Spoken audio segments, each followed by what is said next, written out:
arahamagara abasaruzi. Ndabasuje kandi Imana yo mu ijuru ishobora byose ibahe umugisha kandi ibahe amahoro. Uyu mwanya turagarutse ngo tuganire ku bijyanye n'amagara yacu cyangwa se ku bijyanye n'ubuzima bwacu, turebe uko twabasha kwirinda mu mirire kugira ngo turusheho kugira ubuzima bwiza. Rero ndagira ngo mbabwire yuko nubwo turi abana b'Imana cyangwa se nubwo dusenga kandi nubwo twifuza kuzagera mu bwami bwo mu ijuru, Mwuka Wera agomba kuba mu mubiri muzima. Niba dusaba Mwuka Wera ngo Mana utwongerere imbaraga, utwongerere Mwuka Wera, uduhe Mwuka Wera, ntabwo Imana yafata Mwuka Wera ngo iwushyire mu mubiri urimo umuze, ngo ushyire mu mubiri uhora urwaragura, ngo ushyire mu mubiri uhora ufite ibibazo. Ese Imana irabaye ikoze icyo kintu igafata Mwuka Wera ikawushyira ku muntu wabaswe n'ibintu runaka cyangwa se ku muntu urembye uri kwa muganga, uwo Mwuka Wera uwo muntu yawumaze iki? Rero Imana itanga Mwuka Wera kugira ngo abo bantu bahawe Mwuka Wera babashe kugira icyo bafasha abantu bagenzi babo, babashe kugeza abandi ku gakiza, babashe kugira icyo bakora kugira ngo bagarurire benshi kuri Kristo. Niyo mpamvu intumwa zahawe Mwuka Wera ku munsi wa Pantekote, ariko zimaze guhabwa Mwuka Wera, Petero yarabwirije hihana abantu 3,000, abantu bava mu byaha barihana, kandi abo bantu harimo abantu babikiye ubugingo buhoraho. Mwuka Wera agomba kuba mu mubiri muzima. Niyo mpamvu tugomba kwirinda, tukabana n'ibiciriritse, tukabaho mu buryo bworoheje, tukarya mu buryo bworoheje, tukanywa mu buryo bworoheje, bityo twanarwara tukivura mu buryo bworoheje, niho bizakunda. Kuko abantu bakomeza kurya mu buryo bugezweho bazarwara indwara zigezweho, kandi nibarwara indwara zigezweho bazavuzwa imiti igezweho. Rero turamutse twirinze ntabwo twagenza gute, ntabwo twarwara. Reka mbere yuko twinjira mu nsanganyamatsiko yacu ivuga ngo ingaruka yo kuryamana ibiryo, tujye kureba ibintu 7 bikomoka ku ngaruka zo kuryamana ibiryo. Ibintu 7 bikomoka ku ngaruka zo kuryamana ibiryo. Reka tubanze dusenge. Mwami Imana yacu ushobora byose, uyu mwanya turagushimiye kandi turaguhimbaje. Ushobora byose kandi nta kibasha kurogoya umugambi wawe. Waduhaye imibiri yacu, uratubwira ngo ntabwo muri abanyu ngo mwigenge. Niyo mpamvu uyu mwanya tugarutse imbere y'ubwiza bwawe ngo duhe kumvira ijwi ryawe rituburira ritubwire ko dukwiriye gufata imibiri yacu neza. Tubyaze twizeye mu izina rya Yesu, amen. Tugiye kureba ingaruka ndwi zikomoka ku kuryamana ibiryo. Ngiye gukoresha igitabo cyitwa ngo Imbaraga y'Imana ivura. Imbaraga y'Imana ivura igaragara mu bimera. Imbaraga y'Imana ivura igaragara hehe? Igaragara mu bimera. Iki gitabo rero ni cyiza cyane kandi kirimo imiti, kirimo ibintu byinshi byafasha abantu kugira amagara mazima no kugira imibereho myiza. Wari uzi ko hariho amasaha ushobora kurya ukunguka guhaga gusa umubiri wawe ntugire icyo wunguka? Hari amasaha ushobora kurya ukunguka guhaga gusa umubiri wawe ntugire icyo wunguka. Ayo masaha ni amasaha ya ryari? Nibyo tugiye kureba.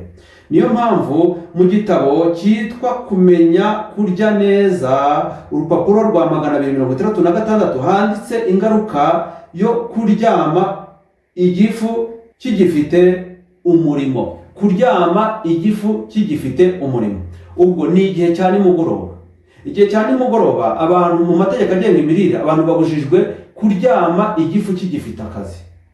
Ni ibibazo bikomeye cyane. Tujye kureba rero ingaruka ndwi zikomoka ku kuryamana ibiryo. Ingaruka ya mbere, kurota nabi no kwibwira ibibi. Iyo ni ingaruka ya mbere. Ingaruka ya kabiri, kubyuka udashaka kuvuga, waba unavuze ukavuga nabi utabifitiye urwitwazo. Iyo ni ingaruka ya gatatu yo kuryamana iki? Kuryamana ibiryo cyangwa se kuryama igifu kigifite akazi. We nyamara ukagenda ukaryama ukabuze yuko ugiye kuruhuka, ariko nyamara umubiri wo nturi buruhuke kuko igifu kirara gikora ijoro ryose. Ku ngaruka ya kane, kuribwa umutwe cyane. Ushobora kugira ingaruka zo kuribwa umutwe cyane ariko ntumenye ikibitera, ariko bituruka kuki? Bituruka ku ngaruka zo kurya nijoro kandi ukarara uhaze, igifu kikarara gikora, ubwonko ntiburuhuke, igifu ntikiruhuke, umubiri nturuhuke, nyamara ukumva wasinziriye ariko umubiri wawe utaruhutse ukabyukana umunaniro. Ingaruka ya gatandatu, kutaryoherwa mu gihe cyo kunywa igikoma cya mu gitondo. iyi ni ingaruka ya gatandatu yuko petit déjeuner, gufata petit déjeuner mu gitondo cyangwa gufata amafunguro ya mu gitondo, usanga abantu benshi batabishobora, ukumva nta apeti ufite, ukumva muri wowe nta n'ikintu cyo kunywa, n'amazi ukumva ntabwo wayanywa, ariko bituruka ku kurara uriye uhaze. turaza kureba inama bari kutugira. Kutaryoherwa n'amafunguro ya mu gitondo biterwa n'uko abantu baba baraye bahaze ku rwego ruri hejuru. Ingaruka ya karindwi, kubyuka wamenaguritse umutwe cyangwa se umutwe ukurya, iyo ni ingaruka ya karindwi. Reka turebe rero inama y'ikintu twakora muri izi ngaruka zirindwi zikomoka ku kuryamana ibiryo cyangwa se ku kujya kuryama uriye uhaze. Muri icyo gitabo hakomeje havuga hati, banza ureke igifu kiruhuke, ubone kuruhura umubiri wawe byibura amasaha 2 n'igice hagati yo kurya no kuryama. Amasaha 2 n'igice hagati yo kurya no kugenza gute, hagati yo kurya no kuryama. Ariko hari n'abantu babasha gufata amafunguro bakayafatira ku buriri baryamye, ako kanya agahita nakomereza agasinzira. Yego urasinzira, ntibikubuza gusinzira, ariko umubiri nturuhuka.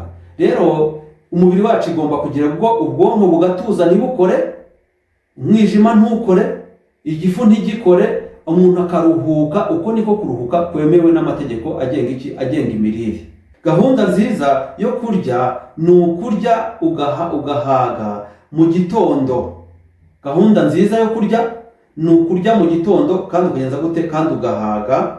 No ku manywa naho ukarya ugahaga, ariko nijoro wajya kurya ukarya uturyo tworoshye kandi nabwo dukeya, ku buryo uri buze kujya kuryama utagenje gute, udafite ibiryo mu nda cyangwa se udahaze cyane, ku buryo biri butume buri bwafegete igifu n'ubwonko n'umwijima bikarara bivubura bikora bimeze nk'urusyo, nk'imashini irimo ikora, ariko umuntu wagenze gute, umuntu we yasinziriye. Rero tubonye ingaruka nyinshi zitandukanye zishobora gutuma umuntu agira ibibazo by'umubiri, ariko biturutse ku kuryamana ku kuryamana ibiryo. Inama iruta izindi ni ukurya mbere yo kuryamaho amasaha 2. Indi nama, niba ubona ibyo bidashoboka, rya uturyo tworoshye ku buryo tudashobora gutinda mu nda, ku buryo mu masaha 2 utangiye gusinzira, mu masaha 2 tuba tutakirimo, igifu cyamaze gukora umurimo wacyo cyarangije. Rero izi nizo nama baduhaye. Tukaba dusoreje hano iyi topic yacu cyangwa insanganyamatsiko yacu yavugaga ngo ingaruka ndwi zikomoka ku kuryamana ibiryo.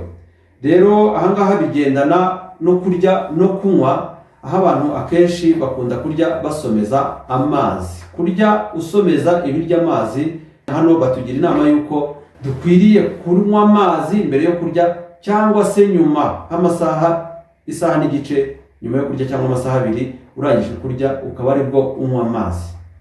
Rero reka mbararikire kuzakurikira izindi ngingo zijyanye no kwitungira amagara mazima, kwirinda, kwivura dukoresheje ibimera, kuko ubu twatangiye ibyigisho byo kwirinda temperance no kwitungira amagara mazima no kwivura dukoresheje ibimera. Reka dusoze iyi video yacu dusenga dushima Imana. Turagushimiye Mwami Imana ishobora byose, waduhaye ibimera kugira ngo bidutunge, birimo imiti kandi birimo n'ibitunga umubiri.